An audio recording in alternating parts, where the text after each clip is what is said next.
Wiro Sableng dan Inani tak tahu sudah berapa lama atau sudah berapa hari mereka berada di dalam gua belerang itu. Yang mereka rasakan ialah bahwa mereka seperti sudah bertahun-tahun tersekap di situ. Tak bisa bicara, tak bisa gerakkan badan. Selama puluhan jam mereka berdiri berpandang-pandangan sehingga dalam hati masing-masing timbul perasaan-perasaan aneh. Meski mereka tidak bisa membuka mulut untuk bersuara dan bicara, tapi pandangan mata mereka satu sama lain sudah lebih daripada ucapan yang bagaimanapun panjangnya. Sinar mata mereka sudah lebih daripada pengutaraan perasaan yang bagaimanapun mendalamnya. Berpandangan dan berpandangan hanya itulah yang bisa dilakukan kedua orang itu. Dan ini adalah satu-satunya hiburan bagi mereka selama puluhan jam berada di situ.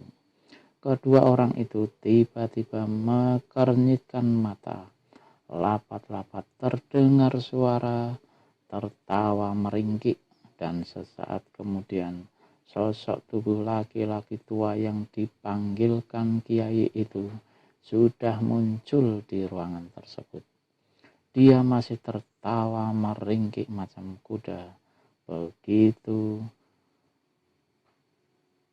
untuk beberapa lama sambil pandangi paras kedua orang di hadapannya.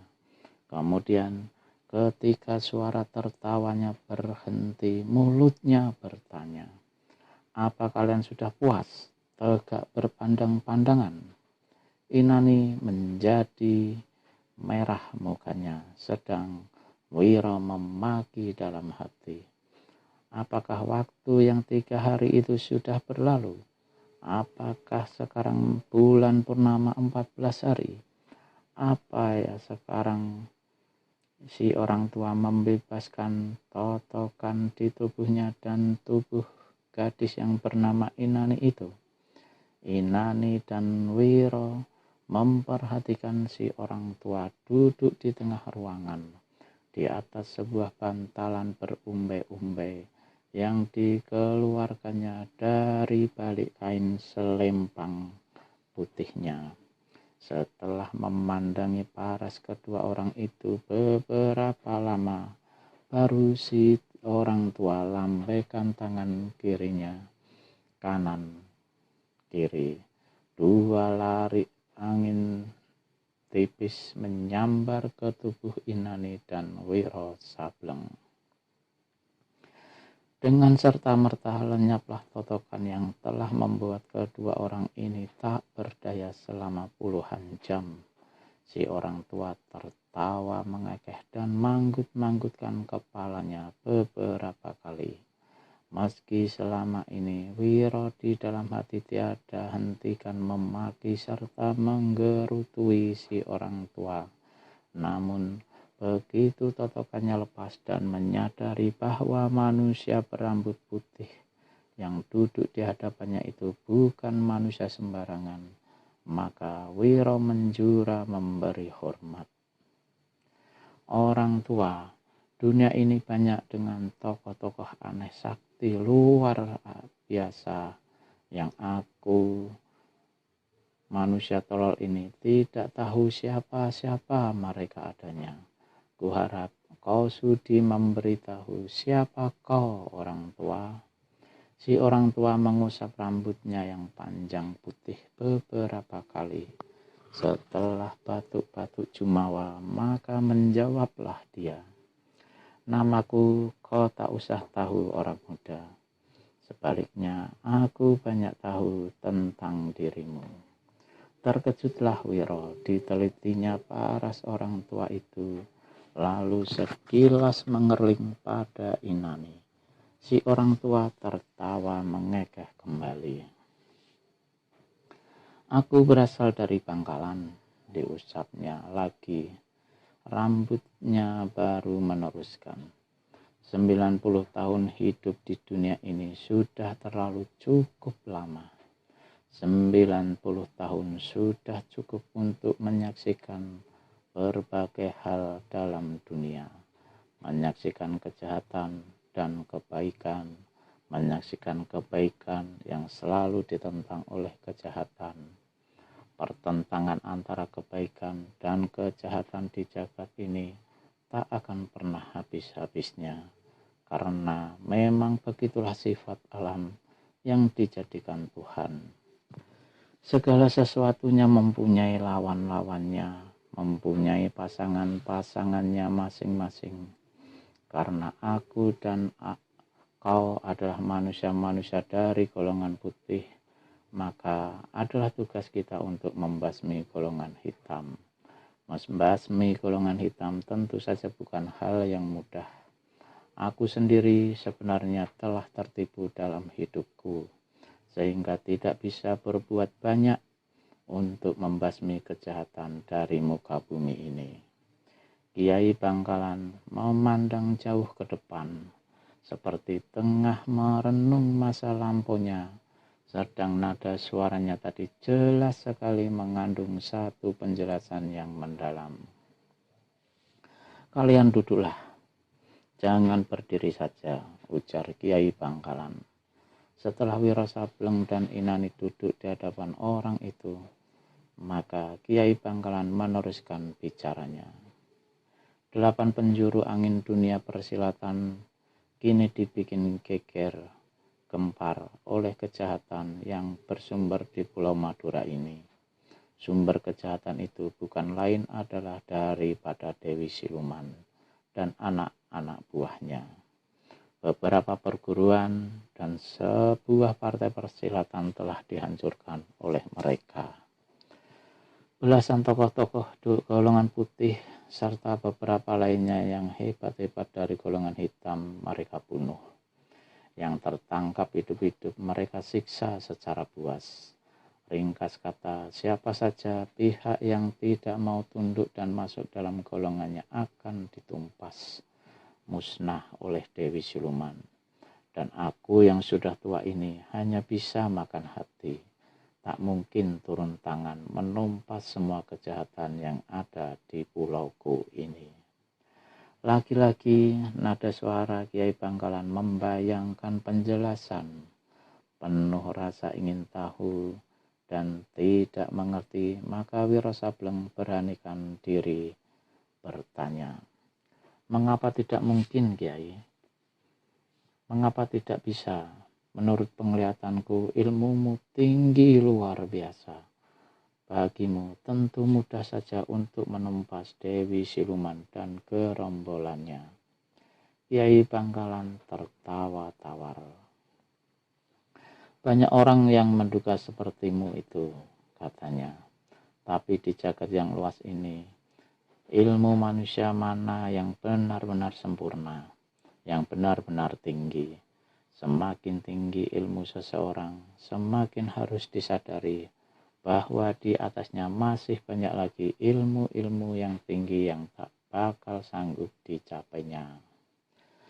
Kemampuan dan pikiran manusia mempunyai titik batas. Bila dia coba untuk melampaui titik batas itu di luar kemampuannya, dirinya akan rusak, malapetaka akan datang. Dan itu kemudian akan mudah menjadi sarang atau sumbernya kejahatan. Kejahatan muncul di mana-mana akibat manusia berusaha melampaui titik batasnya, melewati garis yang telah ditentukan. Kemudian bila datang kebaikan, walau bagaimanapun kuatnya kejahatan itu, di suatu hari dia akan kena ditumpas juga. Aku yang sudah tua menyesalkan hidup badanku yang rongsokan ini. Karena di saat mau mampus begini, tidak bisa berbuat banyak menumpas kejahatan. Tapi aku masih bergembira sedikit. Sebelum ajal aku datang, telah bertemu dengan kau orang muda. Menurut penglihatanku, Kau satu-satunya manusia saat ini yang sanggup menumpas kejahatan Dewi Siluman. Ingat, kejahatannya bukan orangnya. Kiai Bangkalan, aku yang muda tolol ini bisa apakah? Kata Wiro Sableng pula. Terus terang, aku tak mengerti mengapa kau mengatakan tak bisa berbuat banyak menumpas kejahatan. Bukankah ilmumu tinggi sekali? Dewi Siluman tentu akan mudah kau tumpas. Kiai Bangkalan hela nafas dan geleng-gelengkan kepala. Aku hanya memiliki dua macam ilmu, orang muda. Dua macam ilmu itu saja tak sanggup untuk menumpas kejahatan Dewi Siluman. Di samping itu, seperti aku terangkan tadi, sebenarnya aku sudah tua ini telah kena tertipu. Setelah menghela nafas dalam sekali, baru Kiai Bangkalan meneruskan. Dua macam ilmu yang kumiliki ialah kecepatan bergerak dan ilmu pengobatan. Mana mungkin dua macam ilmu itu bisa diandalkan untuk menghadapi Dewi Siluman yang sakti luar biasa. Tapi kau juga memiliki ilmu totokan yang teramat lihai, ujar Wiro. Kiai Bangkalan tertawa. Setiap ilmu totokan dasarnya adalah sama seperti yang dimiliki oleh kau dan Inani. Cuma karena aku memiliki ilmu kecepatan bergerak, maka orang tidak bisa menduga dan tak sempat berkelit ketika aku menotok tubuhnya. Itu telah kau saksikan dan rasakan sendiri. Kalau kau bisa bergerak luar biasa cepatnya, tentu kau bisa menotok Dewi Siluman, kemudian menjatuhkan hukuman yang setimpal terhadapnya, kata-kata Wiro Sableng pula. Betul. Tapi justru hal itulah yang tak bisa kulakukan, sahut Kiai Bangkalan. Kenapa tidak bisa? Aku telah tertipu. Biarlah aku terangkan pada kalian agar jelas. Tubuh tua rongsokan ini tak guna lagi menyimpan segala rahasia hidupnya. Kiai Bangkalan merenung sejenak, baru membuka mulut kembali. Sesungguhnya guru dari Dewi Siluman adalah adik seperguruanku sendiri. Namanya Lara Permani. Dari guru, aku menuntut dua macam ilmu yang kusebutkan tadi, yaitu ilmu pengobatan dan ilmu gerakan cepat. Sebaliknya, sebagai murid yang dikasihi oleh guru, Lara Permani diwariskan banyak ilmu yang hebat-hebat. Di antaranya ilmu Jala Sutra Sakti, ilmu racun biru, dan yang paling hebat, ilmu 1000 siluman mengamuk. Begitu jauh, tak ada satu ilmu di dunia ini pun yang sanggup mengalahkan ilmu 1000 siluman mengamuk. Tapi, walau bagaimanapun, setiap ilmu di dunia ini tak ada yang maha sempurna. Selalu saja ada kelemahannya. Demikian juga dengan ilmu 1000 siluman mengamuk. Apa kelemahannya, Kiai? Jawab Wiro. Itu tidak bisa aku beritahu. Aku telah bersumpah. Inani dan Wiro kernyitkan kening keheranan. Sebelum salah seorang dari mereka bertanya, maka Kiai Bangkalan sudah berkata, aku dan Lara Permani, karena demikian eratnya hubungan kami saling mencinta. Namun malapetaka tiba, Lara Permani begitu turun ke dunia persilatan telah tergoda segala macam urusan duniawi, sehingga dia menempuh jalan salah. Aku yang mencintainya dengan amat sangat tak bisa berbuat apa-apa, tak bisa melarangnya agar meninggalkan segala urusan kotor dunia. Malah entah bagaimana aku menjadi tolol Dan suatu hari di hadapannya aku bersumpah atas nama Tuhan bahwa aku tak akan ikut campur, tak akan turun tangan terhadap segala perbuatannya dan juga terhadap segala perbuatan muridnya bila kelak dia mempunyai murid. Sekarang Lara Permani sudah mati dan Dewi Siluman itu adalah muridnya. Aku tak bisa berbuat apa-apa secara langsung terhadap kejahatan Dewi Siluman karena aku terikat sumpah. Wiro dan Inani termangu sejurus. Wiro kemudian berkata, Lara Permani kini sudah tiada, berarti sumpah yang Kiai buat terhadapnya batal, tak berlaku lagi. Kiai Bangkalan geleng-gelengkan kepala. Sumpah seorang manusia terhadap manusia sekaligus terikat pada Tuhan, meskipun salah seorang dari mereka sudah mati, tapi yang masih hidup tetap terikat pada Tuhan yang telah menyaksikan sumpahnya itu. Kalau begitu kejahatan Dewi Siluman tak akan bisa dibasmi, kata Wiro. Kaulah yang akan membasminya, jawab Kiai Bangkalan. Tapi ilmuku sangat dangkal sekali, Kiai. Kalau kau bisa memberikan sedikit petunjuk. Kiai Bangkalan tersenyum. Di Gua Belerang ini telah kujanjikan padamu untuk datang mengetahui tingginya gunung, dalamnya lautan. Meski aku terikat sumpah dan tak bisa turun tangan secara langsung, namun ada cara lain bagiku untuk berbuat kebaikan. Jika cara ini dianggap melanggar sumpah, biarlah badan yang tua renta ini rela menerima hukumannya.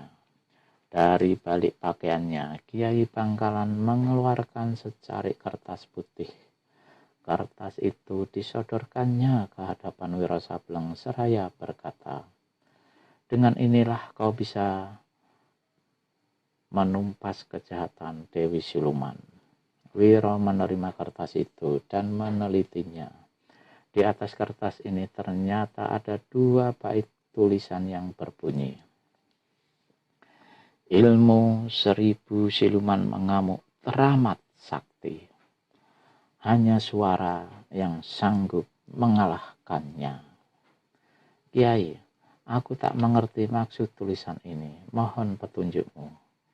Kiai Bangkalan hela nafas dan gelengkan kepala.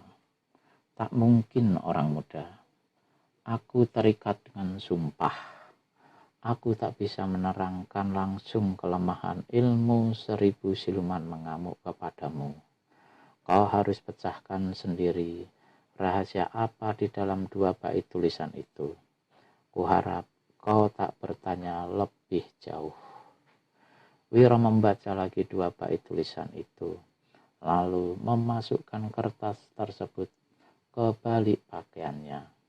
Kiai Bangkalan berpaling pada Inani. Dia tersenyum dan berkata, meski tempo hari aku marah sekali melihat kau datang kemari, tapi sebenarnya diam-diam aku merasa gembira karena kau bisa membantuku untuk melaksanakan cita-cita baikku. Kau ingat bagaimana aku telah membersihkan otakmu serta kawan-kawanmu dengan sejenis obat. Ingat, Kiai. Kiai Bangkalan keluarkan sebuah botol berisi cairan hitam. Aku telah meramu lagi sejenis obat baru, katanya, dan meletakkan botol kecil itu di hadapannya. Kau harus ikut bersama Wiro ke Bukit Tunggul dan menolong kawan-kawanmu yang sudah dikotori otaknya oleh Dewi Siluman. Bagaimana caranya terserah padamu. Yang penting kau harus dapat meminumkan setetes obat ini ke dalam mulut kawan-kawanmu, sehingga mereka kembali menjadi bersih otaknya dan kembali ke jalan yang benar. Aku tak mengizinkan kau membunuh seorang pun dari mereka. Semua kawan-kawanmu tersesat karena tidak sadar. Tapi mana mungkin aku sanggup, Kiai, setiap kawan-kawanku sakti semua, dan jumlah mereka banyak, kata Inani. Kau tak usah khawatir, aku akan turunkan ilmu gerakan cepat padamu, sehingga kau dengan mudah bisa menotok mereka, lalu memasukkan setetes obat ini ke dalam mulut mereka. Inani gembira sekali. Buru-buru dia menjura dan mengucapkan terima kasih. Kiai Bangkalan memandang pada Wiro. Orang muda, kuharap kau jangan kecewa karena saat ini aku tidak memberikan ilmu apa-apa padamu. Tapi di lain hari, bila tugasmu sudah selesai di Bukit Tunggul, kuharap kau suka datang kemari untuk menerima pelajaran ilmu pengobatan dariku. Gembiralah Wiro Sableng dan buru-buru dia menjura serta mengucapkan terima kasih. Sebelum kalian pergi, kata Kiai Bangkalan pula, ada satu hal yang harus kalian ingat, terutama kau orang muda, karena kaulah yang bakal berhadapan dengan Dewi Siluman. Mesti disadari bahwa sesungguhnya kejahatan yang dibuat oleh manusia itu adalah karena dipengaruhi oleh suasana sekitarnya, dipengaruhi oleh keadaan duniawi di sekelilingnya. Pada dasarnya semua manusia adalah baik. Karena itu, kuharap kau jangan menurunkan tangan maut terhadap Dewi Siluman. Tapi Kiai, perempuan itu telah membuat kejahatan yang tak bisa diampunkan. Puluhan manusia tak berdosa telah dibunuh, kata Wiro pula. Betul, memang betul. Namun demikian, soal nyawa manusia bukanlah urusan kita. Nyawa orang lain bukan milik kita. Soal nyawa adalah hak dan kuasanya Tuhan. Kita manusia sekali-kali tidak diperbolehkan membunuh, kecuali dalam perang atau pertempuran di mana kita benar-benar sudah terdesak. Karena itu, usahakanlah dulu untuk menyadari Dewi Siluman dari segala kejahatannya. Bersihkanlah otaknya dengan obat ini. Lalu Kiai Bangkalan mengeluarkan sebuah pil hitam dan diberikan kepada Wiro. Bila nanti ternyata usahamu gagal, baru kau boleh menurunkan tangan maut. Itu pun bila kau terdesak dan tak punya jalan lain lagi. Nah, sekarang pergilah. Terima kasih atas segala petunjukmu, Kiai, kata Wiro Sableng sambil menjura dalam. Inani juga melakukan hal yang sama. Begitu mereka mengangkat kepala kembali, ternyata Kiai Bangkalan telah lenyap. Bukan main terkejutnya Wiro. Benar-benar luar biasa cepatnya gerakan orang tua itu. Wiro geleng-gelengkan kepala. Sementara itu, Inani berdiri dengan paras berubah. Ada apa? Tanya Wiro. Waktu aku menjura tadi, kurasa ada yang menepuk bahu kananku dengan keras. Sekarang tubuhku terasa ringan sekali macam kapas. Wiro Sableng kerenyitkan kening. Tiba-tiba dia ingat akan ucapan Kiai Bangkalan bahwa dia hendak menurunkan ilmu kecepatan gerak pada gadis itu. Mungkin itulah cara dia menepati janjinya, kata Wiro. Coba kau berkelebat. Inani tekankan kedua kakinya ke lantai. Tubuhnya bergerak dan kejap itu pula lenyap dari pandangan mata Wiro Sableng. Sedetik kemudian muncul lagi di hadapannya. Saudara, aku benar-benar tak mengerti bagaimana gerakanku bisa sehebat ini, seru Inani gembira. Wiro Sableng geleng-gelengkan kepala. Benar-benar aneh sekali cara Kiai Bangkalan menurunkan ilmunya kepadamu, kata Wiro pula. Kau beruntung, Inani. Bukankah namamu Inani? Si gadis anggukkan kepalanya malu-malu. Kau sendiri siapa? Panggil aku Wiro, jawab Wiro. Bagaimana kalau kita berangkat ke Bukit Tunggul sekarang? Tanya Inani. Memang lebih cepat lebih baik, tapi untuk membuat urusan dengan Dewi Siluman, kita tunggu sampai besok pagi. Nah, ayolah. Kedua orang itu pun dengan segera meninggalkan Gua Belerang. Meskipun malam itu bukan bulan purnama bersinar terang, namun dengan susah payah, baru akhirnya Inani dan Wiro bisa keluar dari dasar air terjun. Di ufuk timur, fajar kelihatan sudah menyingsing.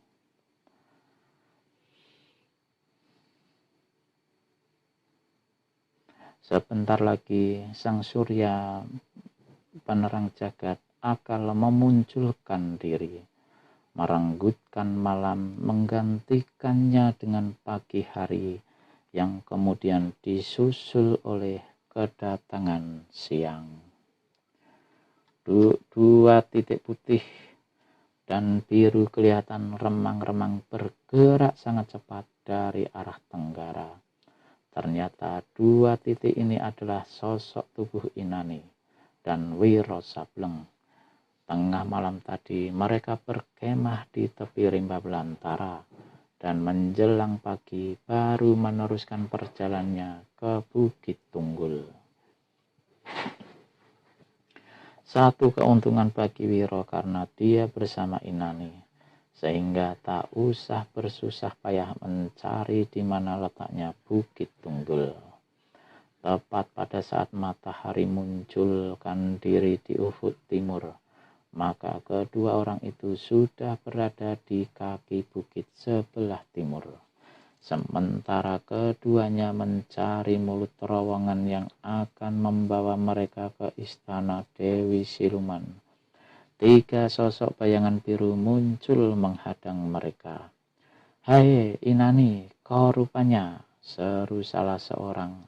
Dan ketiga gadis baju biru yang bukan lain dari anak-anak buah Dewi Siluman yang habis melakukan perondaan. "Hai," seru Inani sambil lambaikan tangan kanan. Di saat itu juga ketiga gadis baju biru itu merasakan tubuh mereka kaku tegang, tak sanggup lagi bergerak maupun bicara. "Hebat sekali totokanmu Inani," kata Wiro memuji dengan tersenyum. Inani cepat-cepat keluarkan botol obat hitam, lalu dimasukkannya cairan itu masing-masing setetes ke dalam mulut ketiga gadis itu. Kemudian bersama Wiro dia segera tinggalkan tempat itu. Sementara itu, di sebuah kamar yang bagus luar biasa di anjungan pertama, Dewi Siluman masih berbaring bermalas-malasan di atas pembaringan yang hangat lembut. Hari telah siang, tapi malas sekali dia turun dari tempat tidur. Dia tahu bahwa anak-anak buahnya telah menyiapkan segala sesuatunya untuk keperluan mandi pagi di kolam, dan mereka baru akan muncul jika dia sudah memanggil. Dewi Siluman memperhatikan tubuh dan parasnya di kaca dalam kamar itu. Kemudian dia teringat pada Inani. Si gadis itu tidak sedang menunaikan tugas. Pagi-pagi seperti itu, biasanya dia telah memetik kecapi memberikan hiburan. Dewi Siluman menghitung-hitung hari. Kekhawatirannya untuk kesekian kalinya menyamaki hatinya. Kepergian Inani bersama Sarinten, Wakania, dan Laruni sampai pagi itu tiada kabar beritanya. Apakah telah terjadi pula hal-hal yang tak diinginkan dengan mereka?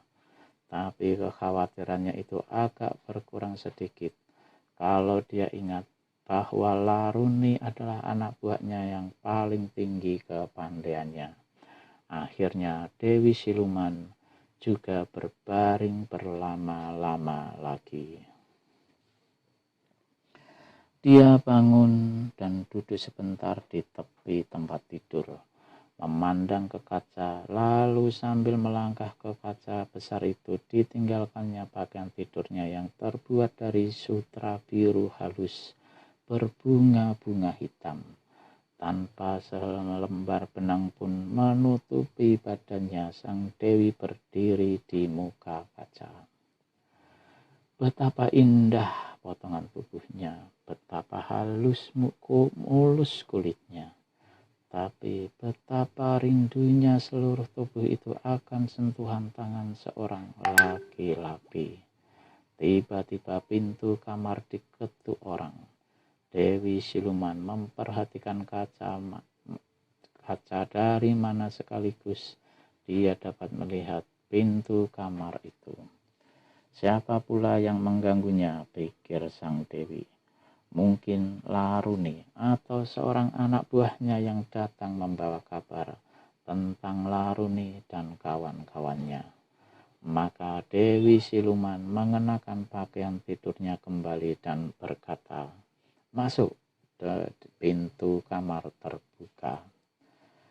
Dan kagetlah Dewi Siluman. Yang masuk bukanlah Laruni, bukan pula salah seorang anak buahnya, melainkan seorang pemuda berpakaian putih-putih, berambut gondrong dan berparas gagah. Walau bagaimanapun kejam dan jahatnya hati seorang perempuan, namun dalam hal-hal tertentu dia tak dapat menyembunyikan gerak refleks keperempuannya. Dewi Siluman segera rapatkan pakaian tidurnya yang tipis, lalu membentak marah, meski tidak 100% marah. "Orang muda, siapa kau yang berani berlaku lancang masuk ke kamarku?" bentak itu. Pemuda itu sunggingkan seulas senyum. "Apakah aku berhadapan dengan Dewi Siluman dari Bukit Tunggul?" tanyanya. "Betul, lekas terangkan, siapa kau? Bagaimana kau bisa masuk ke istanaku ini? Kalau aku tidak salah, bukankah Dewi Siluman selama ini mencari-cariku?" Berdebarlah hati Dewi Siluman. "Jadi kau adalah pemuda yang tempo hari melarikan diri sewaktu mau ditangkap?" "Betul sekali, Dewi. Barangkali kau bisa menerangkan salah apa yang kubuat sampai diriku hendak ditawan oleh orang-orangmu." Dewi Siluman tertawa. Sungguh merdu suara tertawanya, laksana taburan mutiara yang berderai di lantai batu bualan. "Sebelum ku jawab pertanyaanmu, harap terangkan dulu apa yang telah kau lakukan terhadap 8 orang anak buahku hingga mereka tidak kembali saat ini. Lalu bagaimana kau bisa ke tempat ini? Soal anak buahmu itu mana aku tahu. Bagaimana aku sampai ke sini? Biasa saja. Kau mencari-cariku, berarti aku sama saja diundang datang kemari. Malah anak buahmu mengantar dan menunjukkan kamarmu ini." Kembali Dewi Siluman tertawa merdu. "Orang gagah, kuharap kau tahu di mana berada dan dengan siapa kau bicara." Pemuda berambut gondrong yang bukan lain dari Wiro adanya angguk-anggukkan kepala. "Nama besarmu sudah lama ku dengar, Dewi. Namun sayang, kebesaran namamu itu bukan karena pekerjaan baik, tapi akibat kejahatan luar biasa yang tiada taranya." Dewi Siluman naikkan hidungnya. "Apakah maksud kedatanganmu ke Pulau Madura ini sengaja mencari dan menantangku?" "Kau bisa katakan demikian." Dewi Siluman tertawa panjang. "Kau andalkan apa, maka berani membuat rencana demikian?" Wiro menjawab dengan balas tertawa. Di atas sebuah meja di dalam kamar itu terletak sebuah patung perempuan menjunjung kendi yang terbuat dari emas. Beratnya kira-kira 3 kilogram. Dewi Siluman menunjuk pada patung itu dan berkata, "Kau lihat patung emas itu, orang muda? Jika kau sanggup melakukan seperti yang aku perbuat, baru kau pantas bermulut besar di hadapanku." Seketika Dewi Siluman gerakkan tangan kanannya ke atas. Telapak tangan menghadap ke patung emas di atas meja. Perlahan-lahan patung di atas meja bergerak. Lalu laksana ada sebuah tangan yang tiada kelihatan mengangkatnya. Patung yang beratnya 3 kilo itu naik ke atas, melayang mendekati tangan Dewi Siluman. Berhenti tegak di ujung jari tengah Dewi Siluman. Lalu melayang lagi kembali ke tempatnya di atas meja. Dengan senyum di bibir, Dewi Siluman berpaling pada Wiro Sableng. "Bagaimana? Sanggupkah kau melakukannya? Jika tidak, sebaiknya kau lekas-lekas berlutut minta ampun kepadaku. Kau tidak terlalu buruk untuk jadi hamba sahayaku." Wiro Sableng garuk-garuk kepalanya. Dewi Siluman tertawa melihat tingkah pemuda ini. Diam-diam memang Wiro Sableng mengagumi sekali kehebatan tenaga dalam Dewi Siluman. Meski demikian, mana mau Wiro diremehkan begitu saja. "Memang meniru seperti yang kau lakukan itu, aku tidak bisa, Dewi Siluman. Tapi coba kau lihat, kau kurang teliti hingga patung itu kembali ke tempatnya dalam keadaan terbalik." Dewi Siluman palingkan kepala dengan rasa tak percaya. Ketika matanya membentur di atas meja, terkejutlah sang Dewi. Patung perempuan menjunjung kendi memang berdiri di atas meja, tapi dengan kaki ke atas dan kepala serta kendi di sebelah bawah. Dewi Siluman putar kepalanya kembali pada Wiro Sableng. Sedikit pun dia tidak melihat pemuda itu gerakkan tangannya. Tapi bagaimana patung itu bisa terbalik demikian? Tiba-tiba sang Dewi keluarkan tertawanya yang merdu. "Tenaga dalammu boleh juga, orang muda. Ilmumu cukup tinggi. Aku ada usul bagus untukmu." Dewi Siluman melangkah ke tempat tidur. Dalam pakaian yang tipis itu, Wiro dapat melihat jelas sekali sekujur tubuh Dewi Siluman. Sang Dewi kemudian duduk di tempat tidur. "Aku yakin kau akan menyetujui usulku ini, tapi harap kau terangkan namamu lebih dulu." "Apakah namaku itu perlu betul bagimu?" tanya Wiro.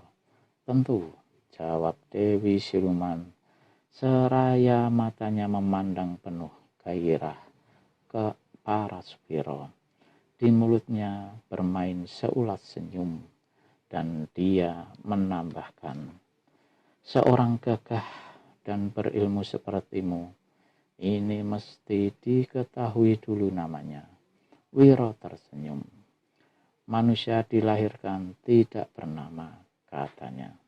"Karenanya tak perlu kuterangkan siapa namaku. Kau boleh panggil aku semaumu.